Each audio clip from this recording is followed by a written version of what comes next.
के साथ बदलते भारत की शान।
मेरे प्यारे देशवासियों, नमस्कार।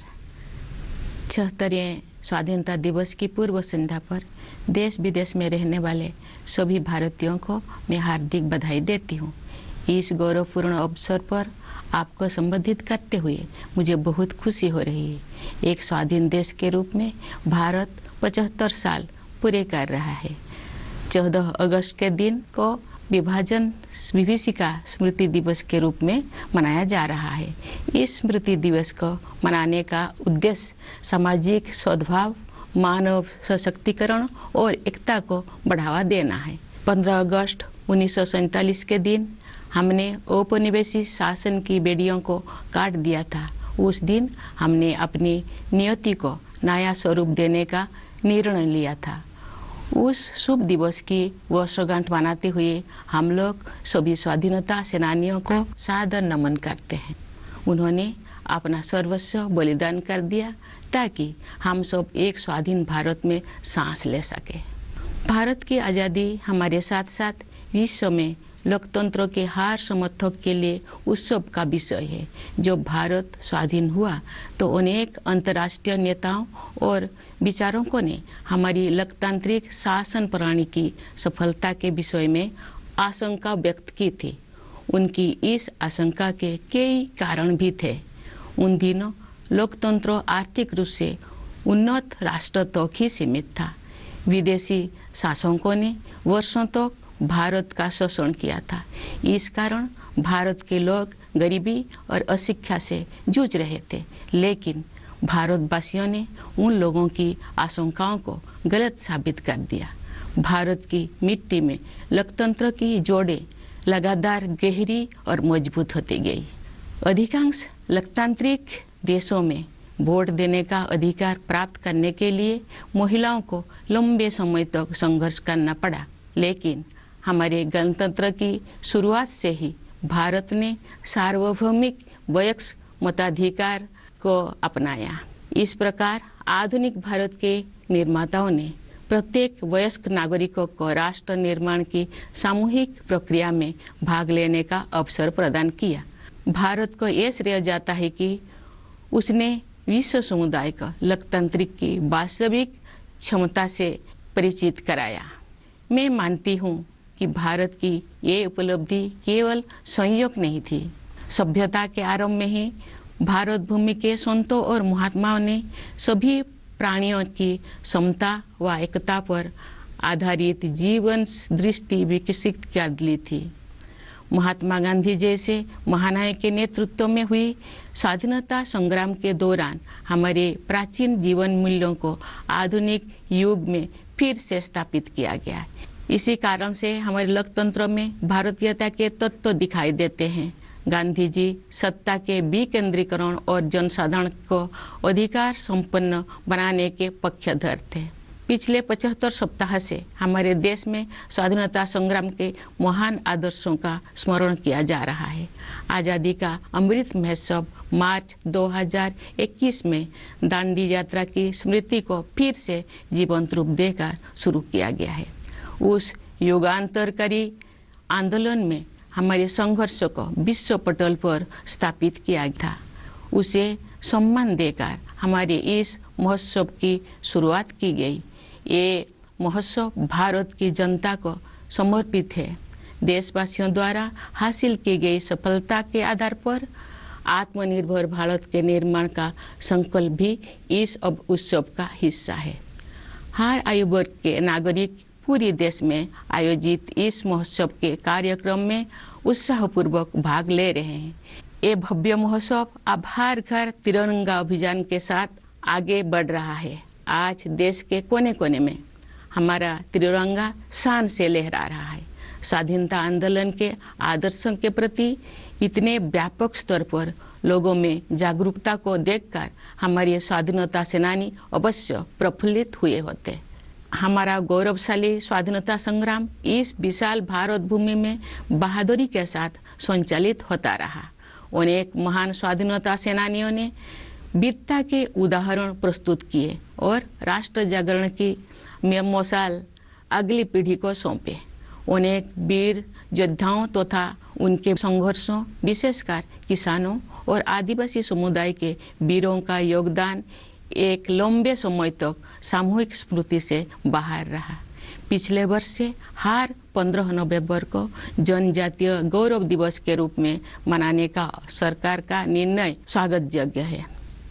हमारे जनजातीय महानायक केवल स्थानीय या क्षेत्रीय प्रतीक नहीं है, बल्कि ये पूरे देश के लिए प्रेरणा का स्रोत है।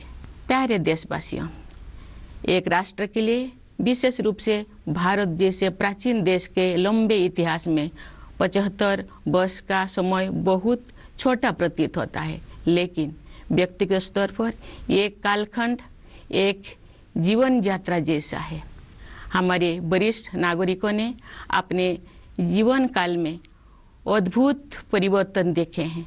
ये गवाह है कि कैसे आज़ादी के बाद सभी पीढ़ियों ने कड़ी मेहनत की, विशाल चुनौतियों का सामना किया और स्वयं अपने भाग्य विधाता बने। इस दौर में हमने जो कुछ सीखा है वो सब उपयोगी साबित होगा, क्योंकि हम राष्ट्र की यात्रा में एक ऐतिहासिक पड़ाव की ओर आगे बढ़ रहे हैं। हम सब 2047 में स्वाधीनता के शताब्दी उत्सव तक की 25 वर्षों की अवधि यानी भारत के अमृत काल में प्रवेश कर रहे हैं। हमारा संकल्प है कि वर्ष 2047 तक हम अपने स्वाधीनता सेनानियों के सपनों को पूरी तरह साकार कर लेंगे। इसी कालखंड में हम बाबा साहेब भीमराव अंबेडकर के नेतृत्व में संविधान का निर्माण करने वाला विभूतियों के विजन को साकार कर चुके होंगे। एक आत्मनिर्भर भारत के निर्माण में हम पहले से ही तत्पर हैं। वो एक ऐसा भारत होगा जो अपनी संभावनाओं को साकार कर चुका होगा। दुनिया ने हाल के वर्षों में एक नए भारत को उभरते हुए देखा है। खासकर कोविड-19 के प्रकोप के बाद इस महामारी का सामना हमने जिस तरह किया है उसकी सर्वत्र सराहना की गई है। हमने देश में ही निर्मित वैक्सीन के साथ मानव इतिहास का सबसे बड़ा टीकाकरण अभियान शुरू किया। पिछले महीने हमने 200 करोड़ वैक्सीन कवरेज का आंकड़ा पार कर दिया है। इस महामारी का सामना करने में हमारी उपलब्धियां विश्व के अनेक विकसित देशों से अधिक रही है। इस प्रशंसनीय उपलब्धि के लिए हम अपने वैज्ञानिकों, डॉक्टरों, नर्सों, पैरामेडिक्स और टीकाकरण से जुड़े कर्मचारियों के आभार हैं। इस आपदा में कोरोना योद्धाओं द्वारा किया गया योगदान विशेष रूप से प्रशंसनीय है। कोरोना महामारी ने पूरे विश्व में मानव जीवन और अर्थव्यवस्थाओं पर कठोर प्रहार किया है। जब दुनिया इस गंभीर संकट के आर्थिक परिणामों से जूझ रही थी, तब भारत ने स्वयं को संभाला और अब पुनः तीव्र गति से आगे बढ़ने लगा है। इस समय भारत दुनिया में सबसे तेजी से बढ़ रही प्रमुख अर्थव्यवस्था में से एक है। भारत को स्टार्टअप इकोसिस्टम का विश्व में ऊंचा स्थान है। हमारे देश में स्टार्टअप्स की सफलता, विशेषकर यूनिकॉर्न्स की बढ़ती हुई संख्या हमारी औद्योगिक प्रगति का शानदार उदाहरण है। विश्व में चल रही आर्थिक कठिनाई के विपरीत भारत की अर्थव्यवस्था को तेजी से आगे बढ़ाने के श्रेय सरकार तथा नीति निर्माताओं को जाता है। पिछले कुछ वर्षों के दौरान फिजिकल और डिजिटल इंफ्रास्ट्रक्चर के विकास में अभूतपूर्व प्रगति हुई है। प्रधानमंत्री गति शक्ति योजना के द्वारा कनेक्टिविटी को बेहतर बनाया जा रहा है। परिवहन के जल, थल, वायु आदि पर आधारित सभी माध्यमों को भलीभांति एक दूसरे के साथ जोड़कर पूरे देश में आवागमन को सुगम बनाया जा रहा है। प्रगति के प्रति हमारे देश में दिखाई दे रही उत्साह का श्रेय कड़ी मेहनत करने वाले हमारे किसान व मजदूर भाई बहनों को भी जाता है। साथ ही व्यवसाय की सूझबूझ से समृद्धि का सृजन करने वाले हमारे उद्यमियों को भी जाता है। सबसे अधिक खुशी की बात है कि देश का आर्थिक विकास और अधिक समावेशी होता जा रहा है तथा क्षेत्रीय विषमताएं भी कम हो रही है। लेकिन ये तो केवल शुरुआत ही है।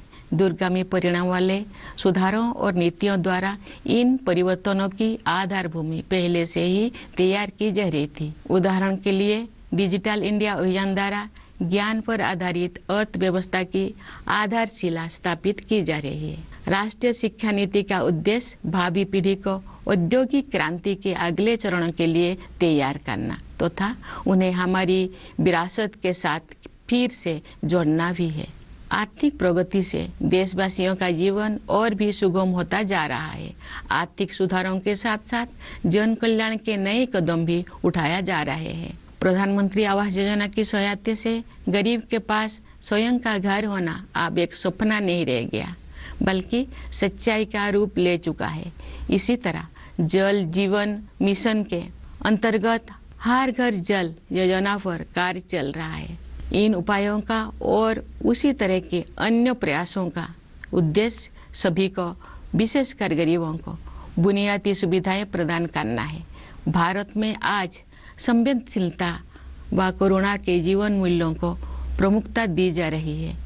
इन जीवन मूल्यों का मुख्य उद्देश्य हमारे वंचित, जरूरतमंदों तथा समाज के हाशिए पर रहने वाले लोगों के कल्याण हेतु कार्य करना है।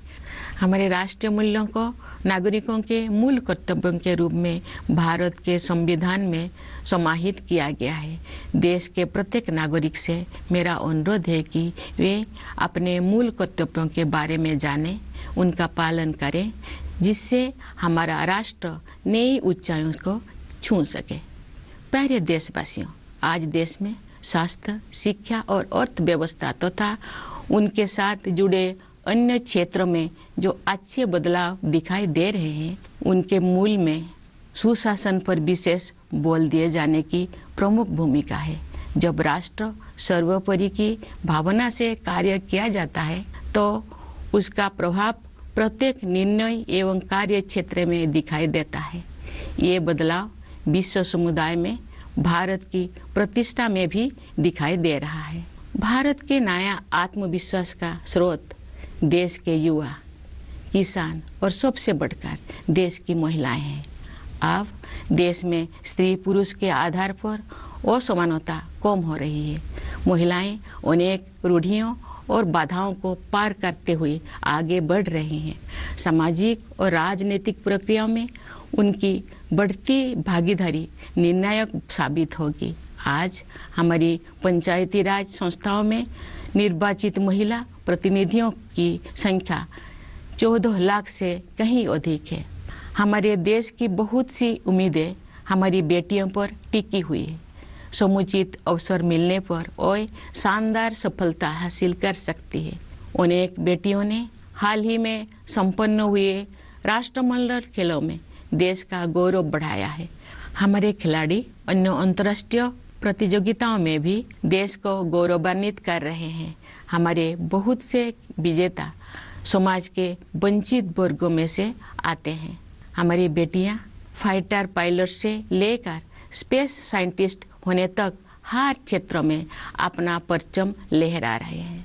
प्यारे देशवासियों, जब हम स्वाधीनता दिवस मनाते हैं तो वास्तव में हम अपनी भारतीयता का उत्सव मनाते हैं। हमारा भारत अनेक विविधताओं से भरा देश है, परंतु इस विविधता के साथ ही हम सभी में कुछ ना कुछ ऐसा है जो एक समान है। यही समानता हम सभी देशवासियों को एक सूत्र में पिरोती है तथा एक भारत श्रेष्ठ भारत की भावना के साथ आगे बढ़ने के लिए प्रेरित करती है। भारत अपने पहाड़ों, नदियों, झीलों और वनों तथा उन क्षेत्रों में रहने वाले जीव जंतुओं के कारण भी अत्यंत आकर्षक है। आज जब हमारे पर्यावरण के सम्मुख नई नई चुनौतियां आ रही है, तब हमें भारत की सुंदरता से जुड़ी हर चीज का दृढ़तापूर्वक संरक्षण करना चाहिए।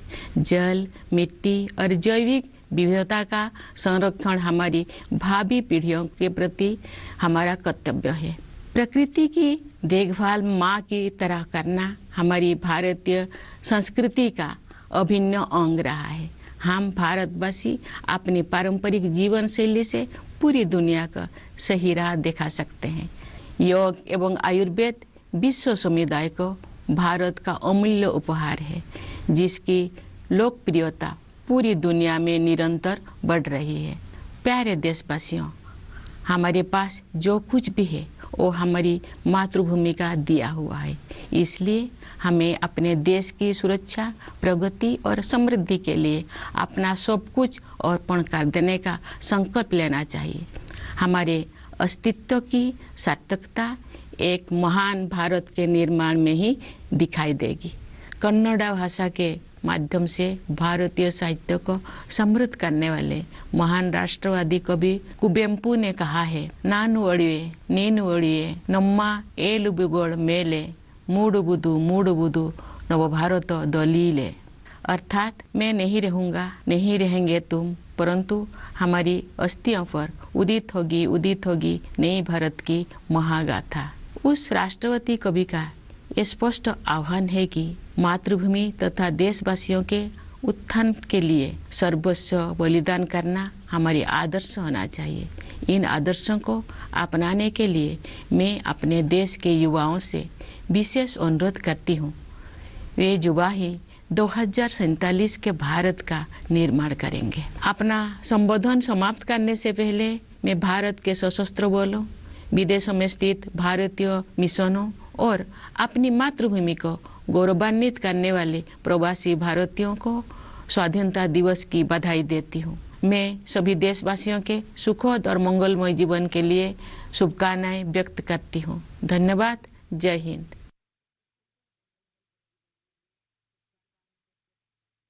My dear fellow citizens, Namaskar.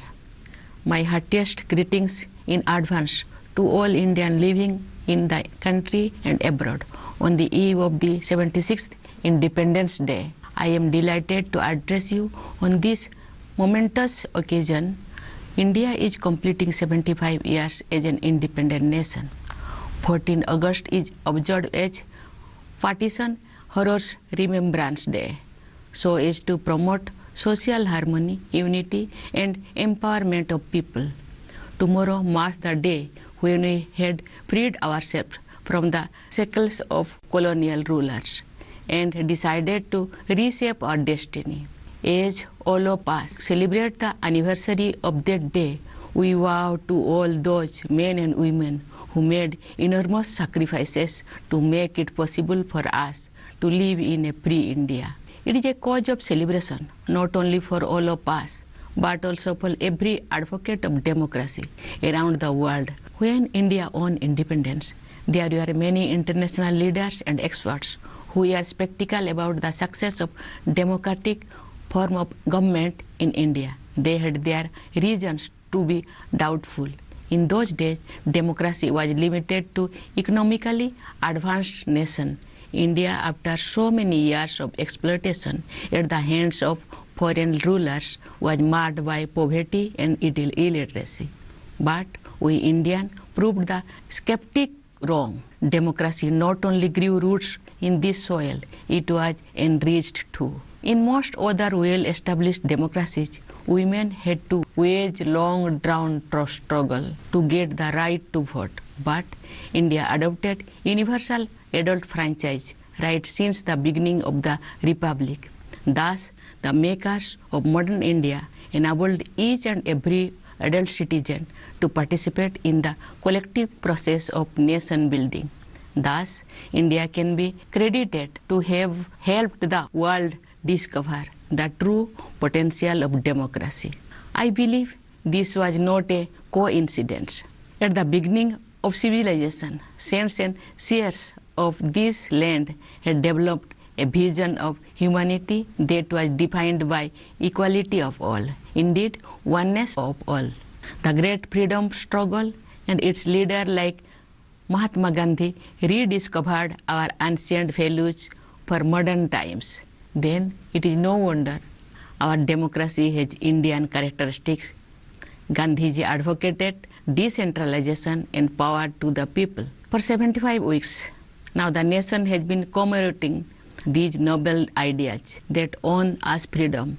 In March 2021, we began the Azadi Ka Amrit Mahotsav with the reenactment of the Dandi March. This way, our celebration began with a tribute to that watershed event which had put our struggle on the world map. This festival is dedicated to the people of India. Based on the success achieved by the people, the resolve to build Atmanirbhar Bharat is also a part of this Mahotsav. Citizens from all age groups have keenly participated in a series of events held across the country. This grand festival is going ahead with the Har Ghar Triranga Abhiyan. The Indian tricolors are fluttering in every nook and corner of the country. Great martyrs would have been thrilled to see the spirit of the independence movement coming alive again on such a massive scale. Our glorious freedom struggles was waged bravely across the vast territory of our country. Many great freedom fighters did their duty and passed on the torch of awakening, leaving little trace on their heroic deeds. Forgotten for long were many heroes and their struggles, especially among the peasants and tribal population. The government's decision last year to observe 15th November Janajatiya Gaurav Divas is welcome because our tribal heroes are not merely local or regional icons, but they inspire the entire nation. Dear citizens, for a nation, particularly an ancient one such as India, the passage of 75 years is merely a blink of an eye. But for us and individuals, it is a lifetime. Senior citizens among us have witnessed a dramatic change in their lifetime. They have seen how, after independence, all the generations have toiled hard, how we met great challenges, and how we have taken charge of our destiny. The lessons learned in the process will prove useful as we move towards the next milestone in the journey of the nation, the Amrit Kal, the 25 years to be celebration of the centenary of our independence. By the year 2047, we will have fully realized the dreams of our freedom fighters. We will have given a concrete shape to the vision of those who, led by Baba Saheb Bhimrao Ambedkar, drafted the Constitution.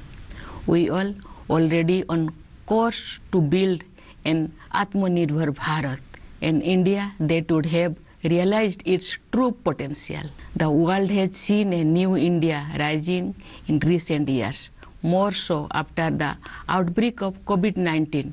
Our response to the pandemic has been appreciated everywhere. We launched the biggest vaccination drive in human history with vaccines manufactured in the country itself. Last month, we crossed the 200 crore mark in cumulative vaccine coverage in combating the pandemic. Our achievements have been better than those of many developed countries. For this feat, we are grateful to our scientists, doctors, nurses, paramedics, and the staff associated with vaccination. The pandemic has uprooted lives and also economies in the entire world. When the world has been battling the economic consequences of the great crisis, India got its act together and is now moving forward. India is among the fastest growing major economies in the world. India's startup ecosystem ranks high in the world. The success of startups in our country, especially the growing number of unicorns, is a shining example of our industrial progress. The government and policymakers deserve credit for beating the global trend and helping the economy flourish. During the last few years, unprecedented progress has been made in the development of physical and digital infrastructure. Through the Pradhan Mantri Gati Shakti Yojana, all the modes of connectivity based on water, land, air, etc. are being integrated in the whole country to enable seamless transportation across the country. For the vibrancy of growth visible in our country, credit must also be given to workers and farmers whose hard work has made it possible, and entrepreneurs whose business acumen has created wealth. What is all the more heartening is that the growth is becoming more inclusive and regional disparities too are reducing. But this is only the beginning. A series of economic reforms and policy initiatives have been preparing the ground for a long term. Digital India, for example, is creating the bedrock of a knowledge economy. The national education policy is aimed at preparing the future generation for the next stage of industrial revolution while also reconnecting it with our heritage. Economic success is leading to an ease in living too. Economic reform are rightly accompanied by innovative welfare initiatives. A home of one's own is no longer a dream for the poor, but a reality for more and more people, thanks to the Pradhan Mantri Awas Yojana. Similarly, under the Jal Jeevan Mission, tap water connection is being provided to every household since the launch of the Har Ghar Jal scheme.